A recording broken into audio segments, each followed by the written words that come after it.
how interesting or engaging it'll be, so we can just cut it out if it's not like sort of What good. is that? But I was talking about for underrated. I was gonna talk about the video game Detroit Become Human.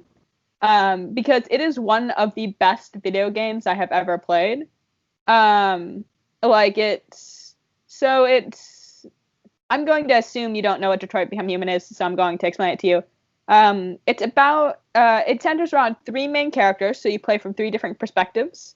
And it's about androids and sort of like the gradual revolution as they become sentient. Because they're used as workers or like housekeepers or, all sorts of things like that. Yes? Is this the one with the metal dinosaurs? No, that's Horizon Zero Dawn. That's a different video game. I'm sorry. I was getting No. This is excited for a second.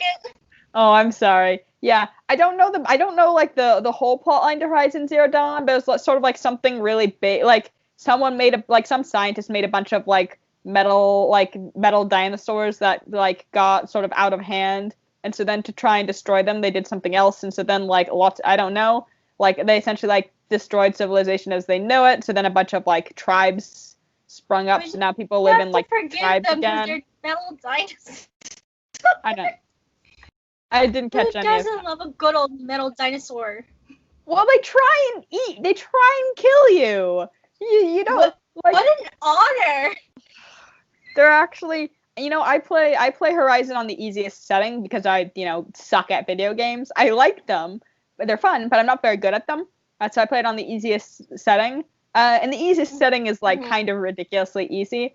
Like the dinosaurs don't do too much damage to me, and I don't really have to worry about like setting traps or tactics or being a good sharp shot. I can just sort of smack them with my spear a couple times and they die. Brutal. But even then, when they like turn, because the sound design in the game is pretty good. So like when they turn at you and like do the sort of like screechy metallic dinosaur roar and like run at you with and you can hear sort of like the machinery clinking and like the metal feet hitting the ground or whatever, and it's very terrifying. And even though they won't actually do that much damage to you because you're on the easiest level, you just look at that and you're like, that thing is just going to rip my flipping head off. Like that, it is going to run into me, and I'm just going to instantly die. And I don't. It does like a third, and it does like death, it does like. That's not like. Maybe some people are thirsty like that. Maybe a sixth of my health, and I'm fine. I just smack it with a spear until it dies. But still, anyway, that's not the game I was talking about. The game I was talking about is called.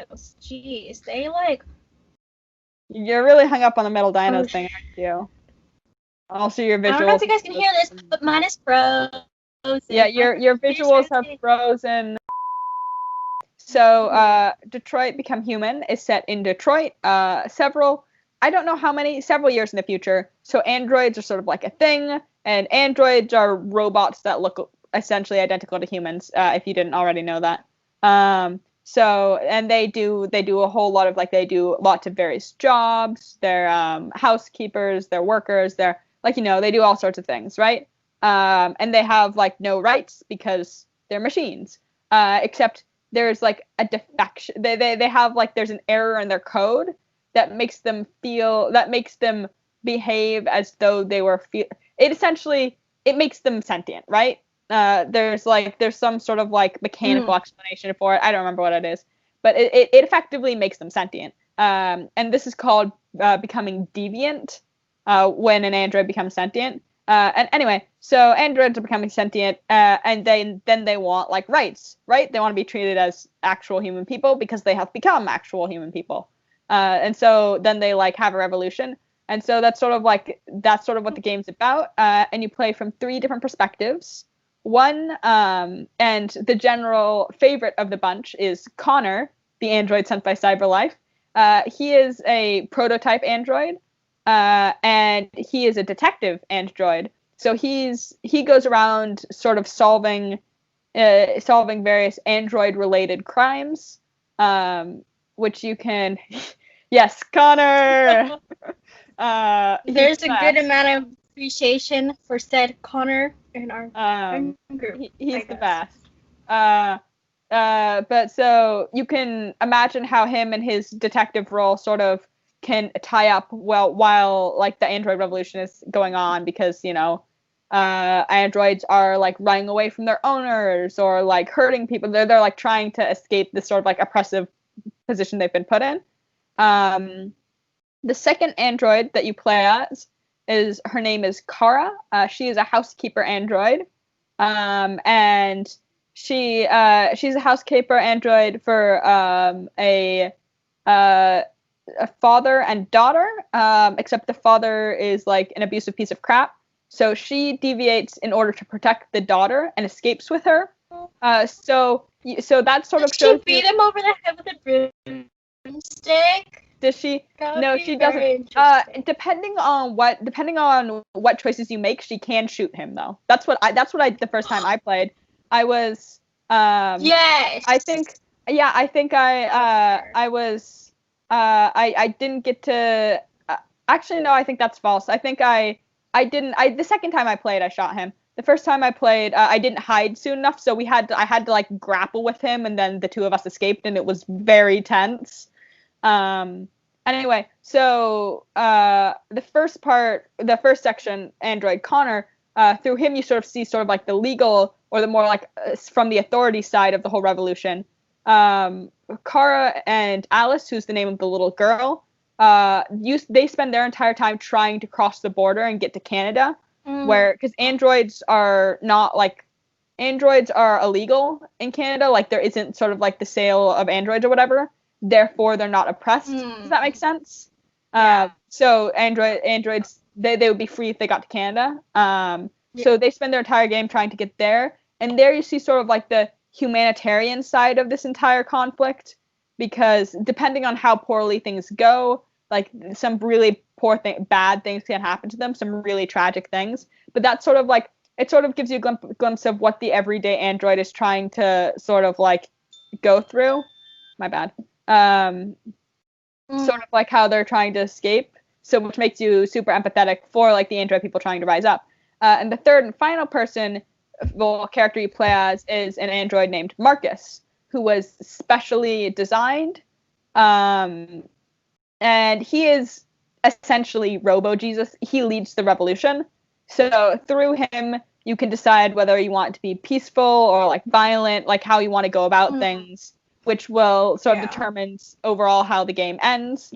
If you want to have a violent revolution, then that will have effects. It'll have effects on both of the other characters. Yeah.